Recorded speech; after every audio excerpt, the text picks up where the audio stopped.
we live in a culture that's very black and white. Yes. You win, you lose. You Yes. start, you stop. Here are the numbers. You made your number, you didn't. Yes. But yet in therapy, it seems like success is harder to quantify. How would you quantify success with a client? Yeah, that's a great question.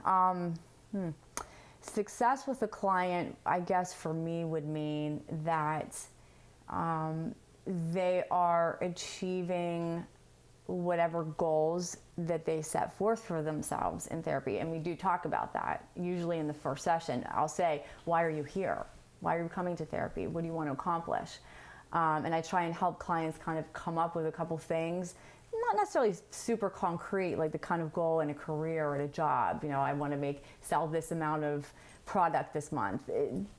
But we try to get some way, like you say, of having some standard to be able to quantify, is there progress? Is there working? You know, is this working? So I think that as people move along, you kind of see how people change. I see in body language, for example, couples that came in fighting, resentful, crying, yelling at each other. A couple months later, you see them coming in holding hands, you see them smiling, you see them communicating, and it's such a wonderful feeling for me to see this process happen. And with individuals, it's kind of similar. I mean, you see people come in just totally distraught, anxious, a mess, and then, you know, in just a short amount of time, you see just the change in their appearance, the way that they present themselves, their energy, the way they talk, and it's really, it's a wonderful thing to be able to take part in that. As an example, a couple weeks ago, I was working with a couple where there was an issue with infidelity in this couple. And I had worked with them for about 6 months, and they really turned their marriage around. And one of the people in the marriage also had addiction issues, got that person into a program, and 6 months later, they have a completely different marriage. And the other day I was driving down the street and I saw one of my clients in the window of a restaurant, and I saw her smiling and sitting with a friend of hers just talking, and I just got this feeling that, wow, I mean, I see the change in her. And it was just from afar. I was in my car. It wasn't like we spoke. She didn't know I saw her. But I saw this like new woman. You know, she was just so happy and smiling, and it just made me feel great, because I think that it's so hard to quantify my work. It's so hard to quantify therapy. So it was a really good question. And I think it's probably, I could give people assessments and ask them before and after what's changed, but I think it's something more that I observe and that I notice in people. Liz, I've known you for over 30 years. One of your strengths is getting people to come to realizations on their own without you spelling it out for them. Okay. How do you do that, and why is it so important? I don't know how I do that. I think that I have certain instincts, intuition, and that's probably something I didn't learn in school. I think that's something that certain people are born with. I have a certain intuition where I can see certain things in people, and I'll ask a lot of questions around what I see to see if I'm right or wrong, and I think that gets people kind of thinking. And I can be very direct in therapy, different than in my friendships. Well, I can be direct in friendship too, but I think a little different than friendship. I can be very direct and sometimes a little tough on people in therapy to kind of push them. But I still, even when I do that, I'm careful that I'm not pushing people in a direction that I want them to go in, because I want it to be a direction that they want to go in. And I think that that comes from not only just, you know, sort of my intuition about what people really want, but also from my postmodern thinking, which is, you know best what you want. So I might say, hey doc, you know, when you grow up, you should be a sportscaster because you have all the right stuff for that. But if you say, no, I really want to be in sales, if I keep pushing you in a direction you don't want to go to, that's going to make you feel really uncomfortable, and you might not want to come back and do therapy with me, right? So I have to be respectful of people and what they want and where they're at, and make sure I don't push my own agenda, so to speak, on them. What's the client experience when they come to see Elizabeth Statlander? The client experience, I think, from what I've been told, I think people feel very comfortable. they feel like they're getting their money's worth. I'm very direct. I work pretty quickly. I have longer sessions than most therapists.